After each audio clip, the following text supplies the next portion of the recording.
La barca se hundía. Las olas ya pasaban por encima de ella, los hombres gritaban, y el único que podía salvarlos estaba durmiendo. Piensa en esto por un instante, aquel que tiene poder sobre el viento y el mar, acostado, en paz, en medio de la tormenta que aterrorizaba a todos. ¿Por qué dormía? Guarda esa pregunta, porque vamos a volver a ella.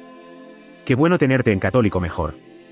Suscríbete y activa la campanita para no perderte tu minuto diario de contemplación de la palabra. Antes de comenzar, vamos a santiguarnos, pidiéndole que calme nuestro interior. En el nombre del Padre, y del Hijo, y del Espíritu Santo. Amén. Las tres lecturas de hoy hablan de un Dios que habla y que tiene poder, un poder que no se puede ignorar. En la primera lectura, el profeta Amós lanza imágenes que nadie olvida.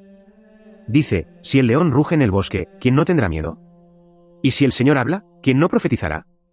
Fíjate en la lógica, así como el rugido del león provoca un pavor que viene antes de cualquier elección, la voz de Dios, cuando resuena, no deja a nadie indiferente. Y Amós le recuerda a Israel que, de todas las naciones de la tierra, solo a ese pueblo reconoció Dios como suyo. Por eso la advertencia es aún más seria. Al final llega aquella frase que arde, prepárate para encontrarte con tu Dios. El Salmo 5 entra como la respuesta de quien aprendió a escuchar esa voz y a no huir de ella. El salmista reza, Señor, atiende a mi clamor, por la mañana oyes mi voz, por la mañana te presento mi súplica y quedo esperando. Es el alma que, en vez de temblar de lejos, se acerca y habla con Dios por la mañana, antes de todo. Y entonces llega el Evangelio, y el poder que Amós anunció adquiere un rostro. Jesús sube a la barca, los discípulos van con él, y de repente se desata una tormenta tan violenta que las olas cubren la barca. Y Jesús dormía. Lo despiertan aterrorizados, Señor, sálvanos, que perecemos. Y antes de hacer ningún milagro, él pregunta, ¿por qué tenéis miedo, hombres de poca fe? Solo entonces se levanta, increpa al viento y al mar, y sobreviene una gran calma. Y los hombres, asombrados, se dicen unos a otros, ¿quién es este, que hasta el viento y el mar le obedecen? Tres lecturas, un solo hilo, el Dios cuya voz es como el rugido del león, a quien se reza por la mañana.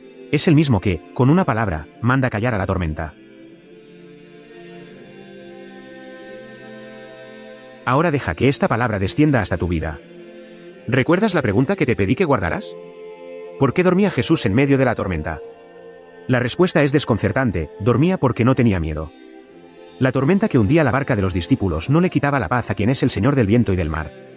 Y fíjate en algo que lo cambia todo, Jesús increpa el miedo de ellos antes de calmar el mar.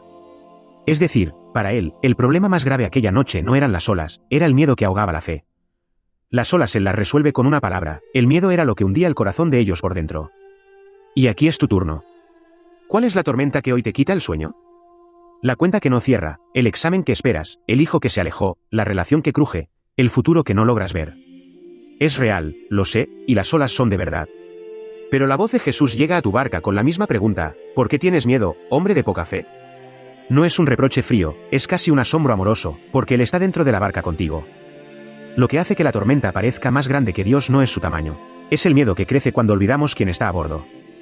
Amós decía que, cuando el Señor habla, nadie queda indiferente, y que a Israel se le pidió una respuesta justamente por ser el pueblo que Dios reconoció como suyo. El Salmo enseñaba a presentarle nuestro clamor por la mañana, antes de todo. Pues es exactamente eso, en vez de gritarles a las olas, vuélvete hacia él y habla. Fíjate en que los discípulos hicieron casi lo correcto, en medio de la desesperación, fueron hacia Jesús. Erraron solo en el miedo, en creer que iban a perecer con él allí al lado. Quizá ese sea también tu punto, tú rezas, corres hacia él, pero rezas desesperado, como quien no confía en que él tiene poder sobre lo que te amenaza. Y aquel prepárate para encontrarte con tu Dios, de Amós, es justamente la invitación a dejar que el pavor se transforme en confianza ante quien tiene el control. Quizás sientas que él está dormido, callado, lejos de tu aflicción. Pero está en la barca. Y una palabra suya basta para que lo que hoy te aterroriza se calle, y sobrevenga una gran calma.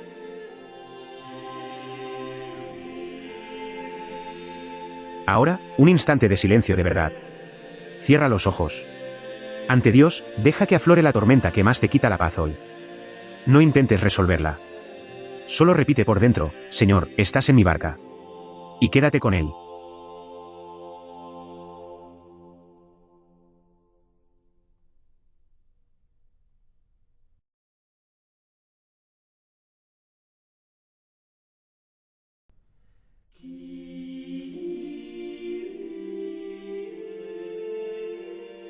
Ahora toma tu cuaderno, porque la gracia de hoy necesita volverse gesto. El camino del día tiene 3 pasos. Percibir, escribe cuál es la tormenta que hoy más te da miedo. Sé concreto, una sola. Y a su lado, escribe esta verdad: Jesús está en esta barca conmigo. Decidir, como el salmista que reza por la mañana, escoge hoy una frase corta para repetir cada vez que el miedo suba, en vez de gritarles a las olas. Puede ser simplemente: Señor, sálvame, yo confío. Decide llevar esta tormenta a Él en oración antes de llevarla al miedo. Vivir, haz hoy mismo un gesto pequeño y posible que muestre que confías, y no que el pánico está al mando. No mañana, hoy. Puede ser 5 minutos de oración por la mañana, una decisión que aplazabas por miedo, una llamada que calma en vez de alimentar la aflicción. Anota los 3 en el cuaderno: la tormenta que percibiste, la frase que decidiste repetir y el gesto de confianza que vas a vivir hoy. Vamos a orar. Señor Jesús, tú que dormías en paz en medio de la tormenta, ven a increpar el miedo que hunde mi corazón. Creo que estás en mi barca, aun cuando me pareces callado. Ante las olas que me aterrorizan, enséñame a volverme hacia ti por la mañana, como el salmista, y a confiar. Que tu palabra haga en mí una gran calma. Amén. Antes de irte, haz 3 cosas: anota en el cuaderno la tormenta y la frase que escogiste, haz hoy mismo el gesto de confianza, y comparte este momento con alguien de tu familia que también esté en medio de una tormenta. Que Dios te bendiga y te guarde. Vuelve mañana, y vamos a orar de nuevo, juntos.